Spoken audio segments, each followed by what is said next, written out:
Welcome to episode 12 of the Humanist Agenda podcast. Today we have a recording from our last Humanist Association meeting, and the speaker is Lynn Larouche, and he will be giving an overview of artificial intelligence and introduce us to the impact it could have on humanity. If you have any comments on the lecture, feel free to comment it on our website, www.humanistagenda.com. Enjoy! Well, thank you all for coming tonight on this very snowy evening. We're going to be talking about artificial intelligence, and I welcome any questions that you might have. Well, there's the two components, artificial. I think we really understand artificial. That's something that really is not naturally occurring. It's a matter of fact a product of human invention. Normally. Intelligence is a little more complex in that it involves a number of factors, all put together.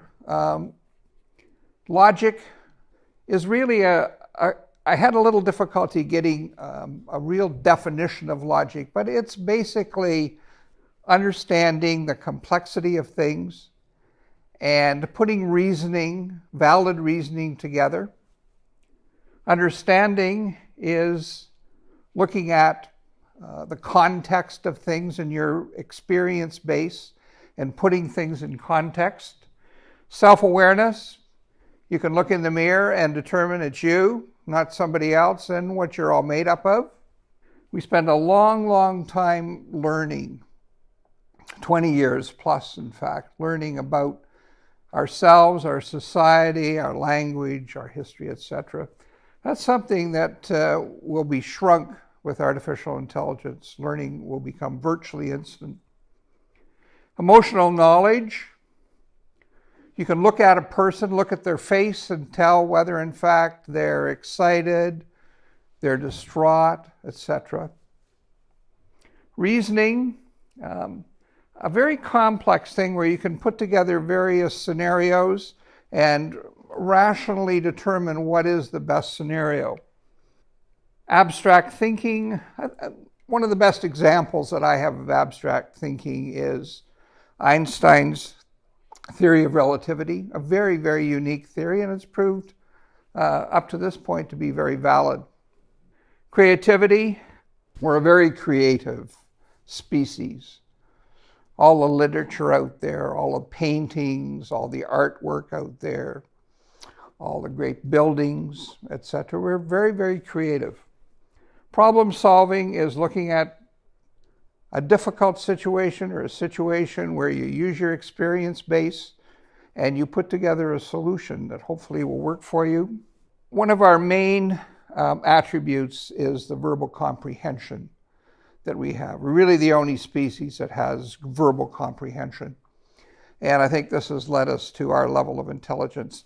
If you put these all together, this is what intelligence is. And this is what computers or an artificial machine has to duplicate. So the intelligence demonstrated by a machine really is in contrast to the natural intelligence that humanity has or the human species have. Human beings have something called general intelligence. And this is very important. General intelligence is something that you eventually want to duplicate in machines. Not just artificial intelligence, but artificial general intelligence. And machines need to go to this AGI to match human intelligence. Otherwise, they're not there. We're not there yet by a long shot. There's a lot of artificial intelligence projects underway. We're really not there. We're a long ways from being there. These projects are really subsets of artificial general intelligence. They do a very specific thing, but they really can't match human intelligence at this point. So the research is looking at intelligent agents so that a device can demonstrate cognitive functions. There's machines that can do that. If you remember the Watson machine, that IBM developed that was on Jeopardy. It understood language. It was able to speak language. It was able to do research, etc., and it actually did very well in Jeopardy. So researchers want to look at smart machines in virtually all aspects of society. Robots, I think that's the most common one that we're aware of, but also cars, trains, aircraft. There's a lot of work being done currently in the area of artificial intelligence in automobiles. They've been somewhat successful, but I think you'll see over the next decade or so that there really will be cars that will drive themselves properly. Personal assistants, these are some of the more popular ones right now. Siri, which is Apple, Cortana, which is Microsoft, Google has one. I actually purchased a Google Home device not too long ago. And I was looking at a $10 bill, and it has the new face on it. Fiona Desmond is on the face of the $10 bill. So I asked Google Home, tell me all you know about Viola Desmond. Didn't have a clue, not a clue. So then I asked Google Home, who is Viola Desmond? And it knew everything about Viola Desmond. So it wasn't able to really put it into context, and that's a weakness right now in machinery, in that it really doesn't understand the context that you and I would understand. Household devices. There's a lot of work in manufacturing devices. This is a key area where there's been major improvements. And interplanetary spacecraft. And the reason I left this one last was I think this is an extremely important one. Human beings are really not adapted to space travel, let's face it. We don't last that long. We're exposed to cosmic rays. We'll get into that in just a minute.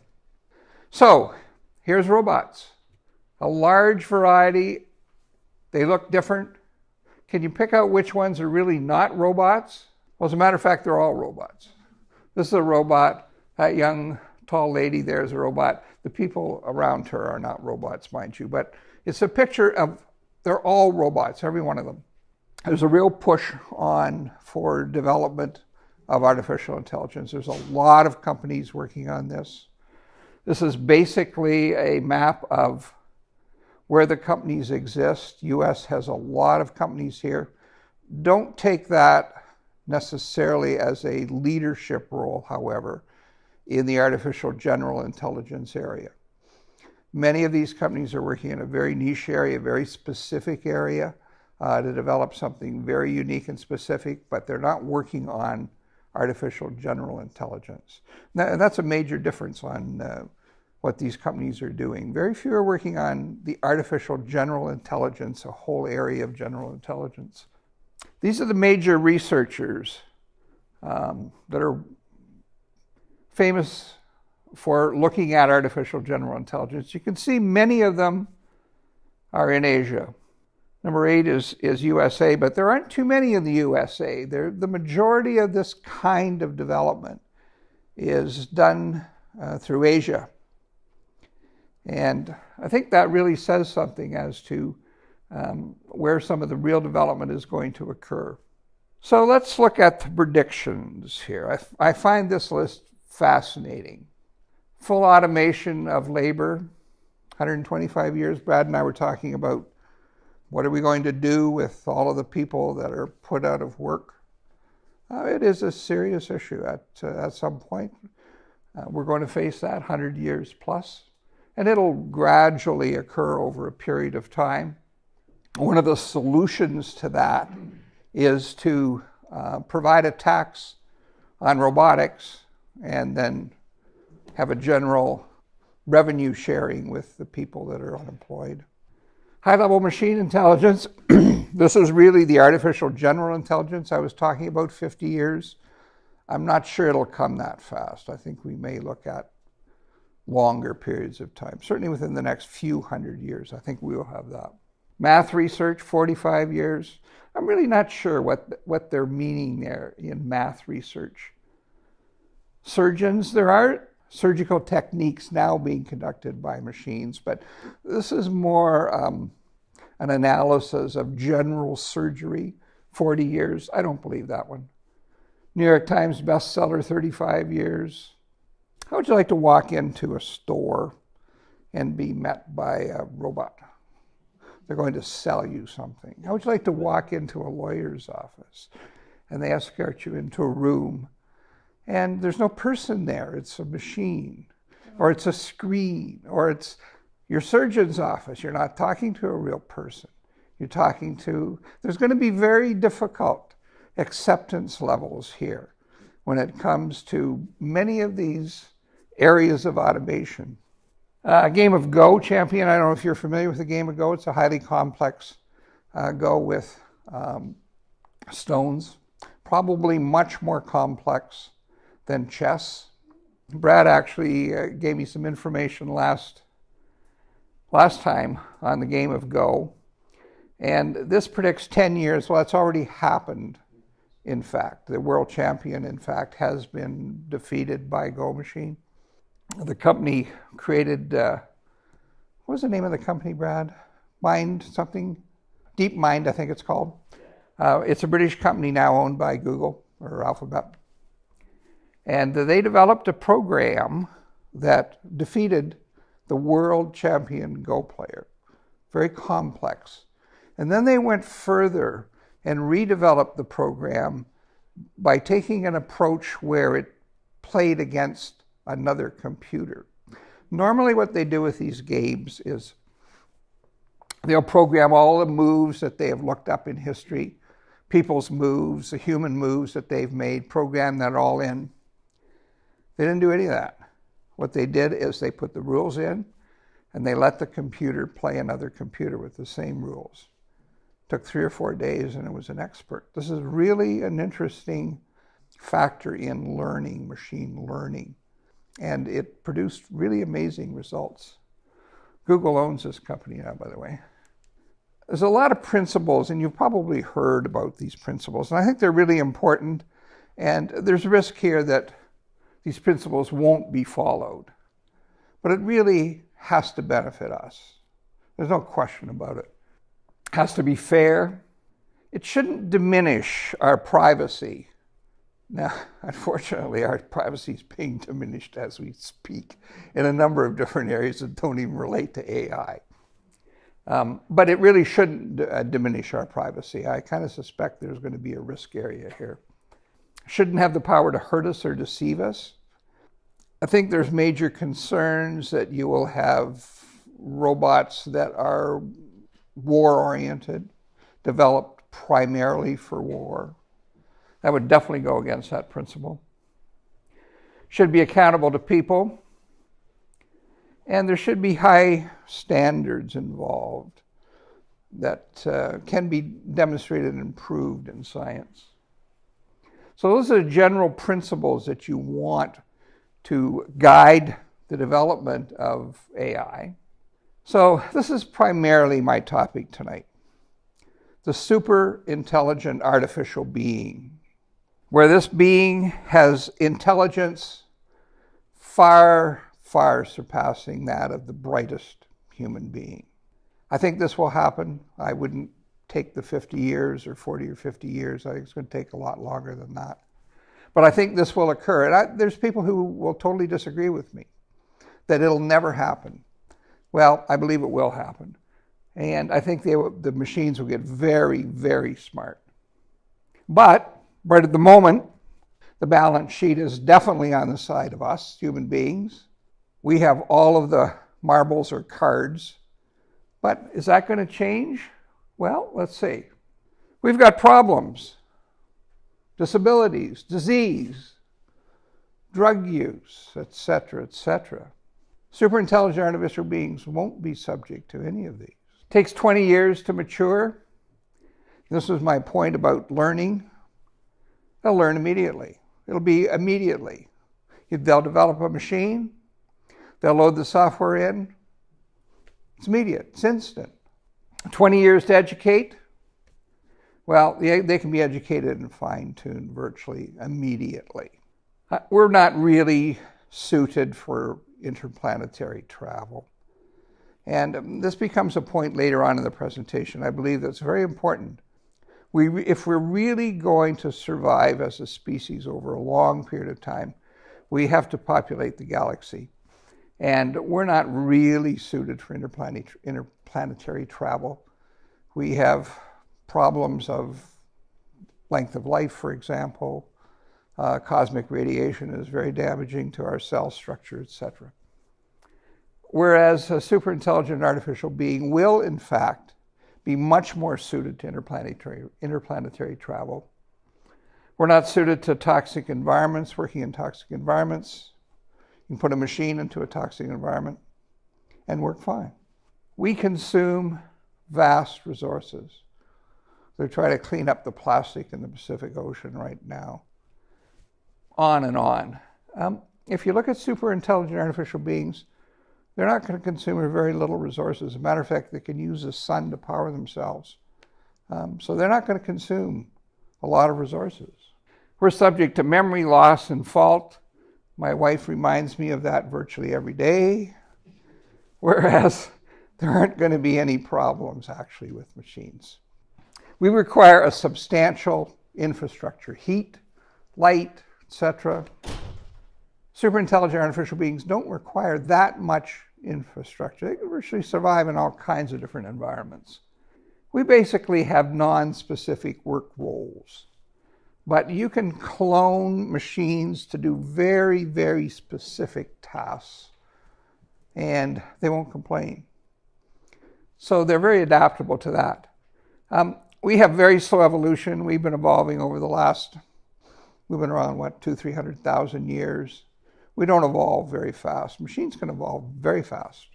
And I think this is one of our major problems here, in that we're organized in a lot of different ways, a lot of different groups, a lot of different desires, a lot of different goals. Religious groups, tribal groups, national groups, political groups, social groups, on and on and on. Machines can be organized into a contiguous, simple, single, homogeneous group. May not happen, but it's possible. I think that's the way it should go. Unpredictable social interactions. I was at the organ concert at St. Paul's Cathedral on Tuesday at lunch every week. And I've never seen this before. A young man came in and he went berserk. He went up to the altar and he was pounding things and yelling and screaming. Very unpredictable social interactions within humanity. And you can program that kind of social interaction into a machine so you won't have those problems. We've got known intelligent limits. There's no question about that. That will change. And I think this is really going to be a major step forward here where you will have superintelligence. Major belief in a supreme being? Probably not. So maybe we'll categorize all these machines as humanists. I don't know. Critical or criminal elements? I don't think you'll see criminality amongst superintelligent artificial beings. We've got non-renewable sources of energy. We waste a lot. These machines will use the sun or some other kind of fusion or something like that. Gender specific, these are gender neutral. When you do look at these robots that are emulating human beings, they do appear to have a gender. Many of them are female, in fact, attractive female. But they don't necessarily have to be a gender. They can be very general, gender neutral. I think that's what will happen here. We've got a high risk of polluting space. I'm very concerned about this particular problem. If we're going to conduct any kind of space travel and space exploration, we cannot pollute space. And superintelligent artificial beings will have a much lower, they won't necessarily pollute space. We've got a lot of greed, corruption. I'm sure Elizabeth can identify with this. Right, Elizabeth? A lot of greed, corruption, crime, etc., etc. And potentially there won't be any of these. A major problem that we have as a species, and it's because of all of the different groups that we belong to, we really don't have a species-related goal. We really don't, except maybe for not to nuke ourselves. Well, that's not really a very good goal, not to nuke yourself. I think there could be wide-ranging goals with artificial beings, galaxy settlement in particular. Uncontrolled population growth, you can definitely plan for machines. Individualistic, racial, religious, and class prejudices. I think machines can have a much more homogeneous attitude with few or little prejudices. I'm hopeful. We currently control the world. Well, some people will predict that we might lose that control. Very loose social networking, tightly knit social networking on the part of intelligent machines. They'll be all networked together. We're extremely tribal, and I come back to that point a lot because I think this is really hurting us as a group, as a species, where we don't have common goals. We're broken up into a lot of tribal groups, race, religion groups, and you might not. I don't think you'll have to have this with respect to artificial beings. Well, I think the balance scale is fairly obvious in my mind, that we will rebalance things over a period of time. And when you look at these factors, almost every species becomes extinct. There's examples of species becoming extinct as we speak. The CRISPR gene project, Gene Drive's project, I don't know if you're familiar with the CRISPR project. It's a project that modifies gene technology, genes that can then reproduce in the offspring. For example, CRISPR technology can change the mosquito genetics such that they never produce malaria. The reason I bring this up is that we have some advantages here, that we, in fact, can use technology to adapt the human species and evolve the human species fairly quickly, actually. But we're not exempt from extinction. We could fade away. If we continue to mistreat our world is extremely fragile. It's been around for 3-4 billion years, but it's extremely fragile. If we lose our magnetic shield, we'd be destroyed by cosmic rays. If we pollute our oceans, we pollute our air. If we lose all the oxygen in our atmosphere, you can write yourselves off, unfortunately. So we have to be very cognizant of what we're doing to our world. Human existence could fade away if we don't work together to ensure our survival. We really do need to survive as a species, and I don't think we're really paying enough attention to that. But super intelligent artificial beings could survive forever, virtually forever, billions of years. I'll get to that point in a minute, if in fact we're able to populate the galaxy. I don't think it's possible, well, don't let me say that. It's very unlikely that we will be able to move to other galaxies, which are, the closest galaxy is the Andromeda galaxy, which is about 2.5 million light years away. That's a long time. But we need to harness this energy and at least populate our own galaxy. It's only 100,000 light years.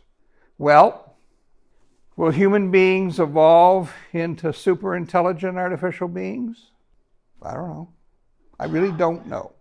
But AI machines will continue to advance, and they will be integrated, and they're currently being integrated into society. The automobile is a prime example of that. And you'll see that more and more as all of the major manufacturers are working on these smart automobiles that drive themselves, and they're getting better and better.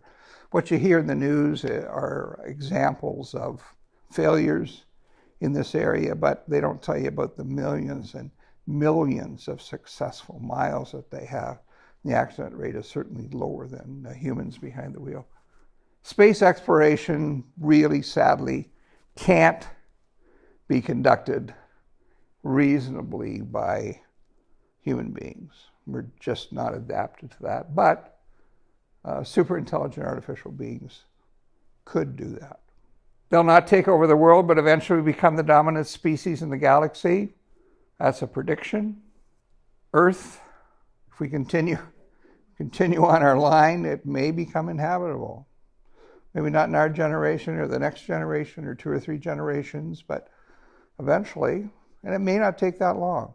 If we deplete our oxygen supply, it may become uninhabitable. And it could be instant if we get hit by a comet that could destroy the Earth. Could be instant. Human beings potentially become part of of recorded history. Well, these are some predictions that people make. I'm not necessarily saying I'm making these predictions, but it could happen. We have to be careful of all of these. Do major risks exist here with AI? Certainly. There's a lot of very intelligent people out there that are saying it's a serious, serious problem.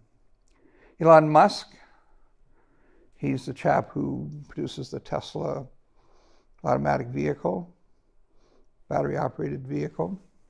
I'll let you read that. Very serious. He thinks there's very serious issues with this, including war. So he's not predicting a smooth ride here for sure.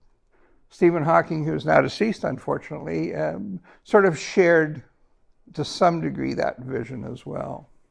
And I think he's right. I think the future is uncertain. We'll talk about that in just a minute here. Eric Schmidt, the Alphabet company is Google. That's the parent company of Google. So he's the chairman of Google. He has a different slant on things. As I mentioned earlier, Google purchased this deep learning. I can't remember the name of it. DeepMind, yes. The DeepMind company, which is a British company, about 7 or 8 years ago. These are the people who developed the AlphaGo program to beat the Go players. So these large companies are very much involved in looking at this, and he has a very positive approach on this. So many of our leaders you'll find on either side of the map here, different views.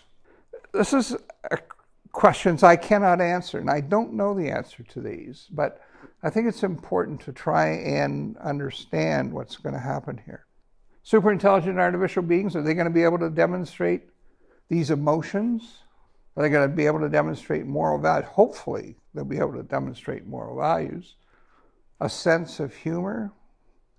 Some would say, well, do they need that? Well, if they're going to interact with human beings, I would suspect they do. Are they going to demonstrate worrisome or anxious behavior? They definitely have to demonstrate scientific curiosity here. Empathy for human beings. This is a really important one. Altruistic goals for humanity. Are they going to consider our species as really critical in their own survival? I don't know the answer to these.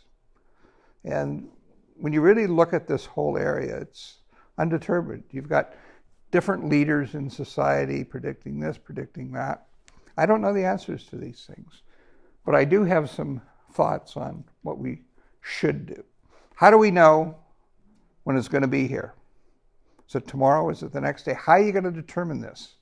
Well, it's going to require more than average human intelligence, and you'll be able to recognize that right away. But this may require quantum computing. I don't know if you're familiar with quantum mechanics. Quantum computing is a computer technology that involves quantum bits rather than digital bits. As a matter of fact, IBM, in their Yorktown Heights research lab, in November introduced the very first quantum computer. I have a picture of it if you're interested. I can get that picture up later. Quantum computers, to give you an example of the power of quantum computers, problems that would take a computer 2-3 years to solve, the fastest computer we have today, 2-3 years to solve, could be done in 10 minutes with a quantum computer. This is just an example of the power that these quantum computers have. And this may be required in order to get this level of intelligence going. These computers also require very, very cold temperatures, colder than outer space. The machine at IBM is cooled to a point lower than the average temperature in outer space. You'll be able to talk to it intelligently to a device, not tell me all you know about somebody. They will understand that. Just a very simple example of that.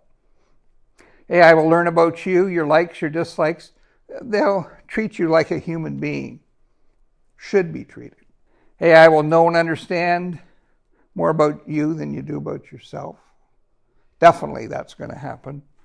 And you'll not realize you're communicating with a machine rather than a very smart human being.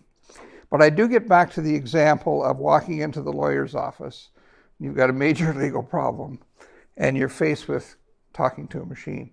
I'm not sure how you're going to accept that kind of thing. So here are the possible outcomes. I think there's 5 of them.